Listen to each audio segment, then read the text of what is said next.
புதுக்கோட்டை மாவட்டத்தை பூர்வீகமாக கொண்ட நாகராஜனுடைய மகன் மனோஜ், அவருடைய மனைவி அபிநயா, இவர்கள் 2 பேரும் அமெரிக்காவில் வேலை செய்து வருகின்ற நிலையில் தற்போது காஞ்சிபுரம் மாவட்டம் கூடுவாஞ்சேரியில் வசித்து வருகிறார்கள்.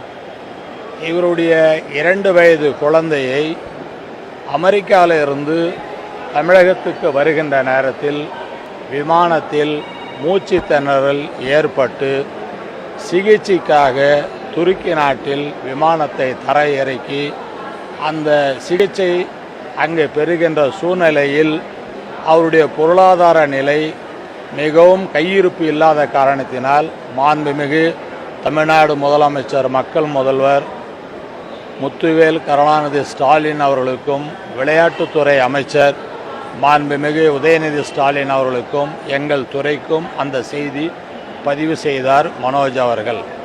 அந்த செய்தியை ஒட்டி உடனே தாய்வுள்ள தமிழ்நாடு முதலமைச்சர் மருத்துவம் மற்றும் போக்குவரத்துக்காக உடனடியாக அந்த குழந்தையை காப்பாற்ற வேண்டும் என்ற எண்ணத்தோடு 10 லட்சம் ரூபாய் அறிவித்து அந்த சிகிச்சையை செய்ய சொல்லி அறிவித்தார்கள். அந்த அடிப்படையில் அவர்கள் தொடர்ந்து விமானத்திலிருந்து பயணம் மேற்கொள்ள முடியவில்லை என்று நேற்றைக்கு மும்பையில் இருந்து புகைவண்டி மூலமாக தமிழகத்திற்கு இப்பொழுது வந்து இருக்கிறார்கள். அந்த குழந்தை இப்போ குழந்தைகள் மருத்துவமனைக்காக சேர்க்கப்பட்டு உள்ளது. தொடர்ந்து அந்த குழந்தை நலம் பெறுவதற்காக நாம் அனைவரும் ஒத்துழைப்பு தர வேண்டும் வேண்டுகோளாக வைக்க கடமைப்பட்டு இருக்கிறோம்.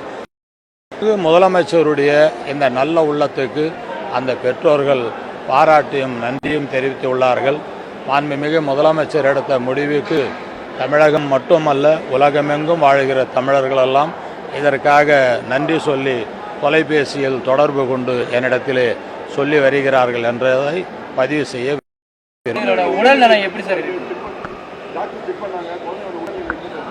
குழந்தையினுடைய உடல்நிலையை தொடர்ந்து இருக்கிற நிலையை அப்படியே பராமரித்து வருகிறோம்.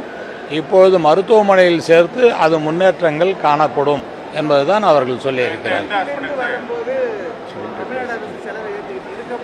இப்போ குழந்தைகளுக்காக தனியாக இருக்கிற நுங்கம்பாக்கத்தில் இருக்கிற அந்த மருத்துவமனைக்காக தான் அவங்க அழைச்சின்னு போயிருக்காங்க.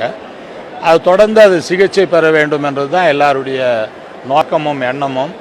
முதலமைச்சர் கவனத்திற்கு அதை எடுத்து சென்று தொடர் நடவடிக்கைக்காக அது நம் துறை சார்பாக அந்த அறிக்கையை தருவோம் என்பதை தெரிவித்துக் கொள்கிறேன். அதாவது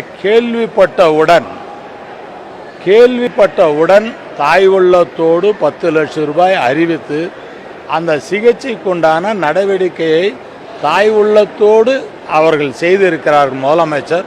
இதை தொடர்ந்து அவர்களுக்கு சிகிச்சைக்கு தேவையான அனைத்து உதவிகளும் மாண்புமிகு முதலமைச்சர் செய்வார் என்ற நம்பிக்கை அந்த பெற்றோர்களுக்கும் இருக்கிறது, இந்த நாட்டு மக்களுக்கும் இருக்கிறது.